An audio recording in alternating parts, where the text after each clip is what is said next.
Hello guys, today we'll talk about the latest version of the Inspire mod. No? This is from Denkat.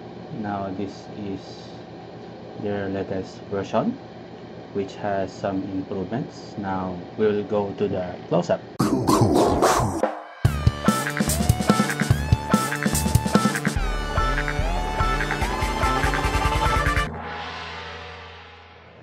Okay, so this is the latest release of the Inspire mod from Denkat. So ito yung pinakabago niya, no? And if we will compare it to the old one, so this is the first release, the first version, and this is the second version. Now the second version is a little bit longer, as you can see. So yun yung height difference niya, no?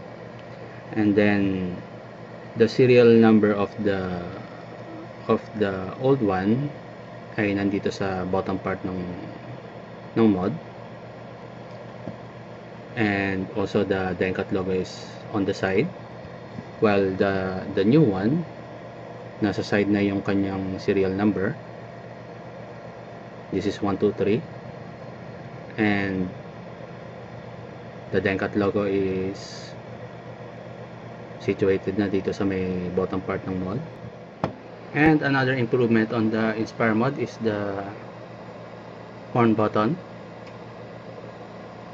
This is the old one, which is brass and with the chrome plating. Now they've used a much bigger button, which is stainless and semi-polished, and also the knurlings on the newer one is mas pino. So the first improvement na nakita ko dito sa newer version of the Inspire mod, is that kahit na gamitan mo na siya ng 18650 na mas mahaba, hindi nakita yung thread ng inner tube, just like this one. Hindi mo na makikita yung threads, while the older one, ito ginamitan ko siya ng mahabang battery, makikita mo na yung thread ng inner tube. And aside from that, the aesthetics is, I don't know, but yung mga bilog-bilog dito sa bottom and the top part is mas maliit na compared to the old one. So yun yung kanyang difference outside, no? While inside, ang newer version has a much bigger negative pin, which is brass,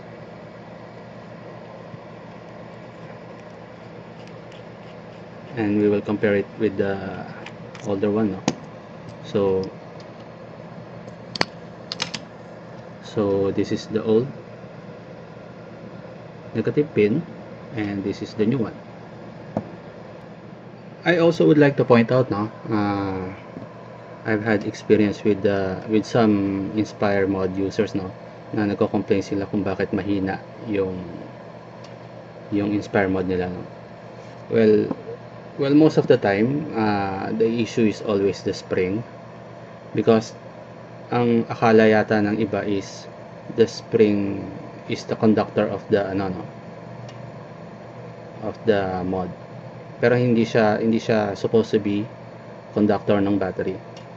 So when you use your Inspire mod, you have to make sure na yung negative pin makes, or this one, this part, makes contact with the negative end of the battery, just like that. Hindi pwedeng pa ganon, kasi pag ganyan, definitely hihina yung current sa yung Inspire mod. So if I were you, I'd rather not use this one. So whenever na ilalagay na natin yung battery sa Inspire mod, magko-contact na siya directly din sa battery, just like this one. Another internal improvement of the Inspire mode, no, is that they've already addressed the issue of the rattling ng 18350 battery inside the Inspire mode. So with this one, meron siyang rattling, no. So if ever you will experience that rattling issue, no, you can now adjust the negative pin para tight fit na yung battery sa loob ng Tenkat mode. So we will adjust the height of the negative pin, and then we will put it back,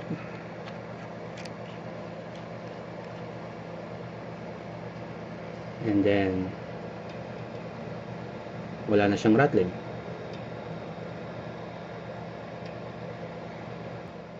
Now if you still have issues with the longer batteries, no, like the hybrid ones, no, which is around 18700 yata. Now Denkat also released much longer upper sleeve, so that if you're using those hybrid batteries, no, hindi na rin magiging issue yung exposed threads dun sa inner sleeve. Aside from the longer tube upgrade of the Inspire mode, no, Denkat also released an AFC upgrade for your Inspire mode. Now this is the top cap with an AFC or airflow control. Well, this is similar to the 69 mode. Now all you have to do is to replace the stock top cap, and then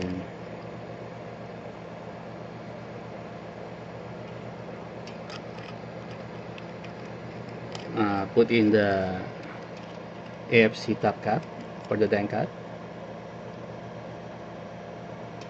And with this one, you can now adjust the airflow of the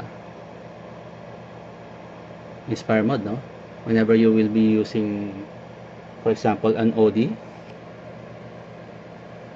or any atomizer na nasa ilalim yung air hole, no.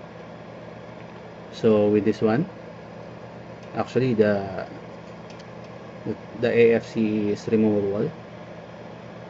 So pag kailangan mong linisan, tatanggalin mo lang tong upper part ng top cap, and then you put it back.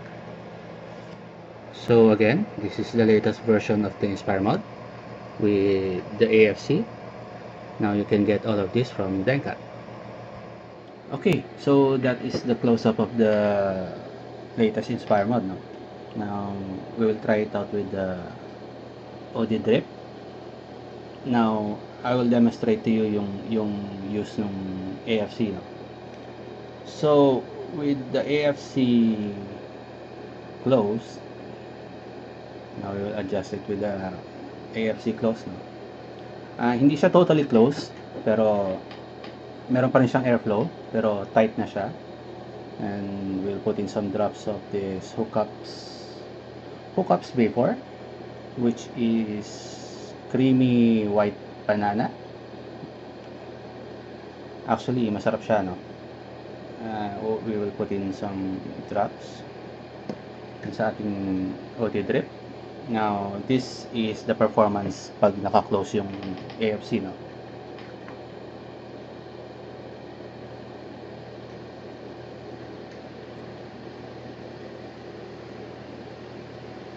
Nakita niyo yan, no? One more.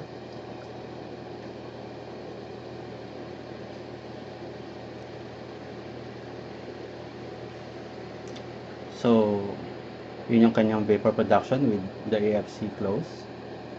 Now i-open natin yung AFC, which is fully open siya, no? Now this is the performance of the AFC with a fully open holes.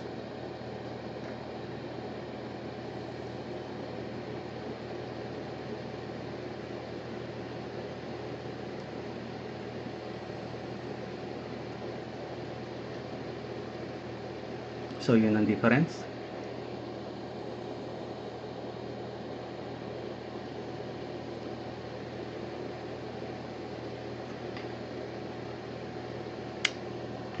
So that is the difference, no? Well, everybody knows naman na with a much larger air hole, mas malaki ang vapor, no? Now with the tighter airflow, mas konti yung vapor, pero parang mas concentrated yung flavor para sa akin. So with that, I adjust my AFC siguro parang at the middle ng kanyang airflow. So tignan natin.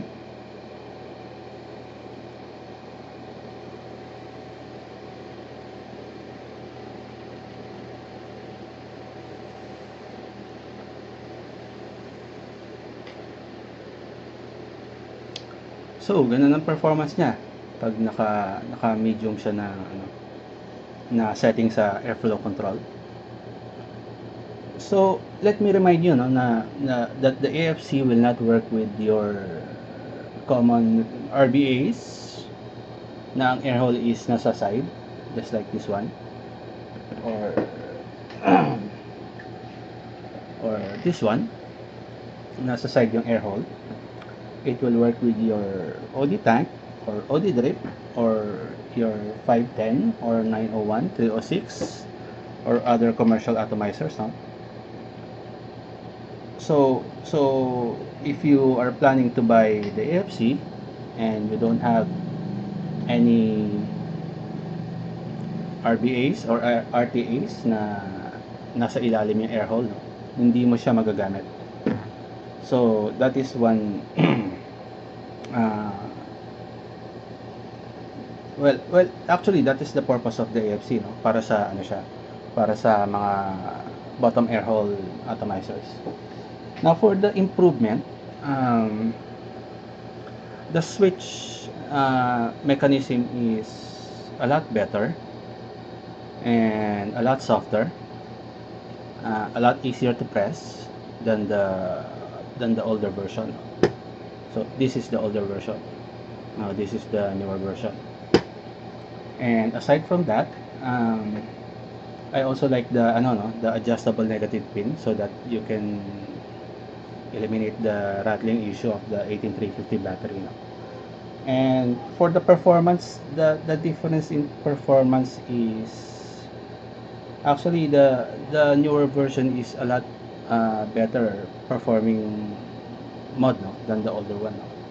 I don't know why, pero it is definitely more powerful than the older one. And well, aside from that, actually yun lang ang difference niya, no? So I think this is still selling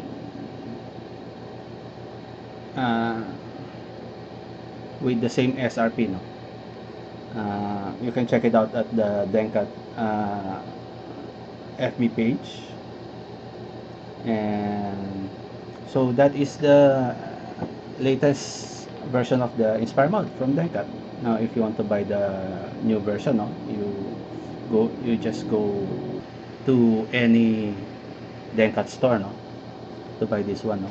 And also the AFC, no, I believe the AFC is retailed at 500 pesos. So that's it. Again, this is Prince J. Rivera, aka The Great of Pinoy Vapors Forum. Have a good day.